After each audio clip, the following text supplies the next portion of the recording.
HSC 25 ব্যাচের শিক্ষার্থীরা, তোমাদের এইচএসসি পরীক্ষার রেজাল্ট 16 তারিখ, তার মানে আগামীকাল দিচ্ছে। তো রেজাল্ট কেমন হবে, কি হবে, এটা নিয়ে সবাই অনেক টেনশনে আছে, আমি জানি। তো তো রেজাল্ট পরবর্তী কি করবা আর তোমাদের টেনশন একটু দূর করতে আমি তোমাদের জন্য আসছি। তো কিছু কথাবার্তা বলবো এই রেজাল্ট নিয়ে। এইচএসসির রেজাল্ট, এইচএসসি, তাই না? এইচএসসির রেজাল্ট। তো প্রথমত এই বছরের কোয়েশ্চেন কিন্তু একটু অন্যরকম হয়েছে, কঠিন বা বিগত বছরগুলোর তুলনায় একটু অন্যরকম প্রশ্ন হয়েছে। সো অনেকেরই পরীক্ষা খারাপ হয়েছে, সো রেজাল্ট অনেকেরই খারাপ আসতে পারে। সো রেজাল্ট খারাপ হোক বা ভালো হোক, যেটাই হোক, কি করবো আমি তোমাকে বলতেছি। তো প্রথমত যারা ভালো রেজাল্ট করবে এইচএসসিতে, তোমাদের এক্সপেক্টেড যেই রেজাল্টটা তুমি এক্সপেক্ট করতেছো সেটা পাইছো, গোল্ডেন এ প্লাস বা জিপিএ 5 বা তুমি যেটা এক্সপেক্ট করতেছো সেটা পাইছো। তার মানে কংগ্রাচুলেশনস, ডেফিনেটলি কংগ্রাচুলেশনস। কারণ কোয়েশ্চেন একটু অন্যরকম হওয়ার পরেও তুমি তোমার এক্সপেক্টেড রেজাল্ট করতে পারতেছো, তার মানে তুমি আসলেই কি পরিশ্রম করছো বা এই রেজাল্টের উপযুক্ত, ঠিক আছে? সো অ্যান্ড ডেফিনেটলি তুমি এটা ডিজার্ভ করো।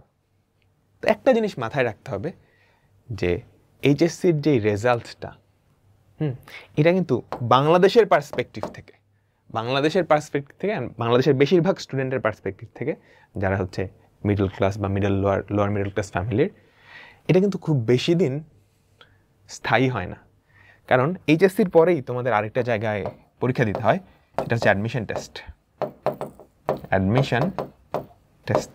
এখন পর্যন্ত বাংলাদেশের বেশিরভাগ মিডল ক্লাস এবং লোয়ার মিডল ক্লাস ফ্যামিলির যে উচ্চশিক্ষার জায়গা, সেটাই হচ্ছে public university, BUET, Dhaka university, medical, RUET, CUET, এগুলো, ঠিক আছে? সো অ্যাডমিশন টেস্টে তুমি যদি কাঙ্ক্ষিত রেজাল্ট না করতে পারো, এইচএসসিতে খুব ভালো রেজাল্ট করেও, তাহলে কিন্তু এই রেজাল্টের মূল্যটা খুব একটা থাকে না। সো ভালো রেজাল্ট করছো, ভালো হয়েছে, ঠিক আছে, এটা কন্টিনিউ করতে হবে কি অ্যাডমিশন টেস্ট পর্যন্ত। তুমি অ্যাডমিশন টেস্ট পর্যন্ত ভালো করে পড়াশোনা করে যদি ভালো একটা পাবলিক ইউনিভার্সিটিতে যেতে পারো, তাহলে মোটামুটি নেক্সট 4 বছরের জন্য কি তোমাকে চিন্তা বা তোমাকে টেনশন একটু কম করা লাগবে। হ্যাঁ, তুমি 4 বছর সময় পাবা এর পরবর্তীতে তুমি তোমার লাইফে কি করতে চাও ওটা ডিসাইড করার জন্য, বুঝতে পারছো? তুমি তোমার ইউনিভার্সিটি লাইফে অনেক কিছু এক্সপ্লোর করে কোনটা তোমার ক্যারিয়ার বানাতে চাও সেটা সুযোগ পাবা, ঠিক আছে? সো যাদের ভালো রেজাল্ট বা এক্সপেক্টেড রেজাল্ট আসবে, ডেফিনেটলি আনন্দ করবা 2-3 দিন, বাট ওই রেসটা যাতে এমন না হয় যে তোমার অ্যাডমিশন টেস্টের রেজাল্টটাকে কি করতেছে, হ্যাম্পার করতেছে। অ্যাডমিশন টেস্টের প্রিপারেশনটাকে একদম পুরো দমেই চালা যেতে থাকবে। ওকে, এবার যাদের রেজাল্ট এক্সপেক্টেড হয় নাই,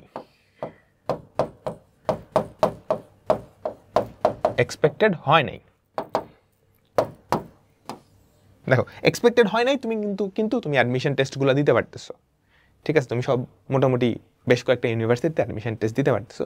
তুমি চেষ্টা করবা এমন সব ইউনিভার্সিটিতে অ্যাডমিশন টেস্ট দেওয়ার জন্য যেখানে এই রেজাল্টের মার্কস কম বা রেজাল্টের কোনো মার্কস নাই, এইচএসসির জিপিএর উপরে কোনো মার্কস নাই, এমন অনেকগুলো ইউনিভার্সিটিতে আছে যেখানে এইচএসসির জিপিএর উপরে কোনো মার্কস থাকে না। সো তুমি ওই ইউনিভার্সিটিগুলোকে টার্গেট করে প্রিপারেশনটা নিবা, যাতে করে ওই ইউনিভার্সিটি থেকে তুমি খুব ভালো একটা রেজাল্ট করতে পারো। ফর এক্সাম্পল, মেডিকেলে কিন্তু জিপিএর উপরে একটা মার্কস থাকে, এইচএসসির জিপিএকে 12 দিয়ে মনে হয় গুণ করে। সো জিপিএর ডিফারেন্স হলে কিন্তু মেডিকেলে খুব বাজে একটা রেজাল্ট চলে আসতে পারে। সো তোমার টার্গেট থাকবে এমন সব ইউনিভার্সিটিকে টার্গেট করা যেগুলাই এই জিপিএর মার্কস কম। সেকেন্ড টাইমের চিন্তা আপাতত করিও না, প্রথমবারই চেষ্টা করবা, ওকে? আচ্ছা, এখন এরকমও তো হইতে পারে যে কারো পরীক্ষা খুবই খারাপ হয়ে গেল, জিপিএ খুবই খারাপ আসছে, বা এমনও হয়ে গেল যে ফেল চলে আসছে। হ্যাঁ, বাংলাদেশে কিন্তু প্রচুর শিক্ষার্থী ফেল করে, অ্যান্ড আল্লাহ না করুক তোমরা যারা দেখতেছো তাদের মধ্যেও তো ফেল চলে আসতে পারে। তো প্রথম যেই জিনিসটা, যদি খুবই খারাপ চলে আসে, একটু ঠান্ডা হবা, ঠিক আছে? প্রথমত মাথায় রাখবা এইচএসসি পরীক্ষা এটা তোমার জীবনের ছোট্ট একটা পার্ট, তোমার লাইফের ছোট্ট একটা পার্ট হচ্ছে কি, তোমার লাইফের একটা পার্ট হচ্ছে এডুকেশন, পড়াশোনা, তাই তো? একাডেমিক পড়াশোনা, বাংলাদেশের যে পড়াশোনা সেটা, তার ছোট্ট একটা পার্ট হচ্ছে এইচএসসি।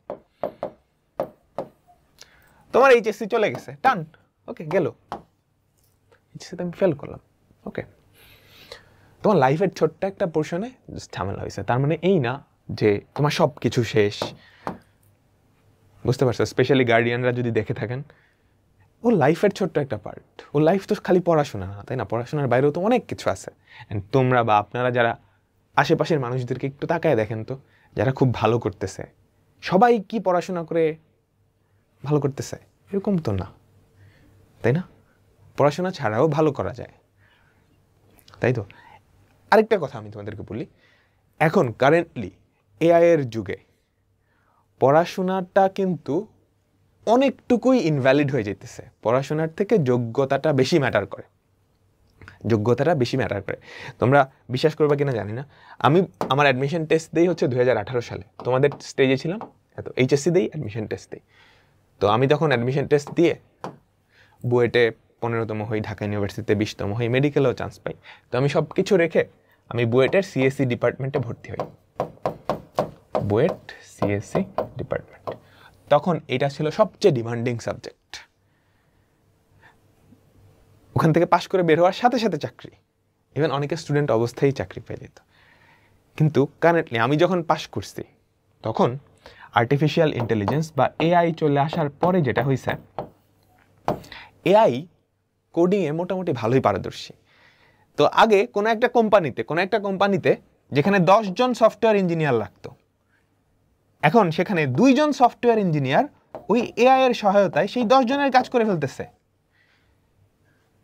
তার মানে আমাদের যেই সিএসসি গ্র্যাজুয়েট, ওদের রিকোয়ারমেন্ট কিন্তু আস্তে আস্তে কমতেছে, বুঝতে পারছো? অ্যান্ড এআই যখন সামনে চলে আসবে, আমরা এই যে পড়াশোনা করতেছি, এই পড়াশোনারটাই কতটুকু ভ্যালিড থাকবে সেটাই আসলে কোয়েশ্চেনেবল, বুঝছো? এখন তো মানে গত 20 বছরে যা হয় নাই, গত 2 বছরে তা হয়েছে। অ্যান্ড নেক্সট 3-4 বছরে বা 5 বছরে কি হবে, এটা একমাত্র সৃষ্টিকর্তা ছাড়া কেউ বলতে পারে না, বুঝছো? তো যেমন অনেকগুলা জব ফিল্ড আমাদের নাই হয়ে যাবে, তেমনই নতুন নতুন জব ফিল্ড তো ক্রিয়েট হবেই, তাই না? সো আমাদের যে প্রথাগত পড়াশোনা ছিল, তুমি 10 বছর বা 12 বছর ধরে পড়ে আসছো, ওটার বাইরে গিয়েও কিন্তু এখন অনেক কিছু করার অপরচুনিটি ক্রিয়েট হইছে।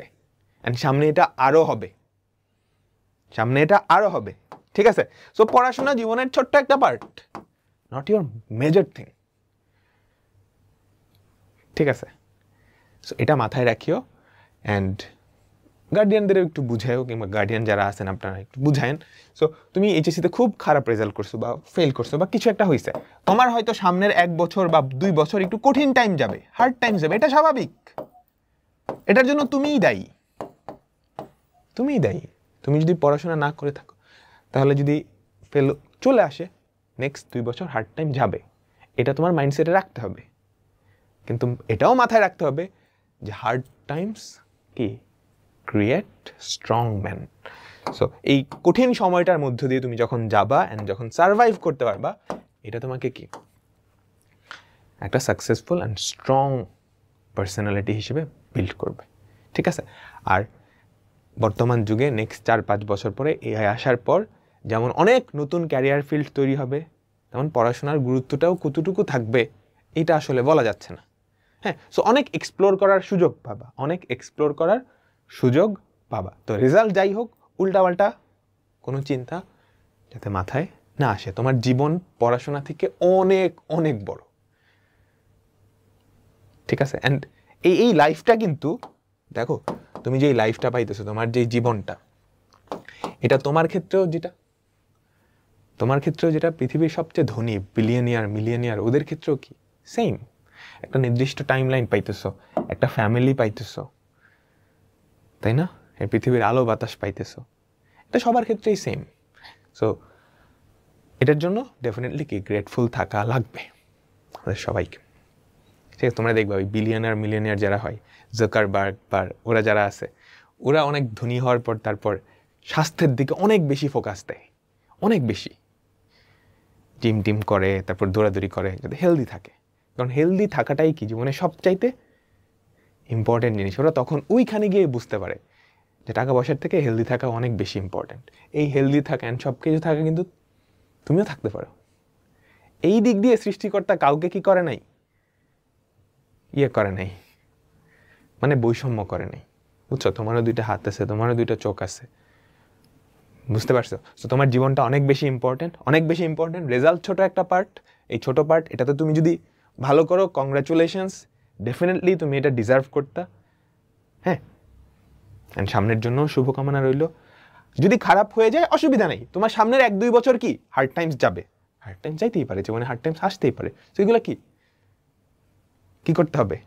এগুলাতে সার্ভাইভ করতে হবে, কাম ব্যাক দিতে হবে।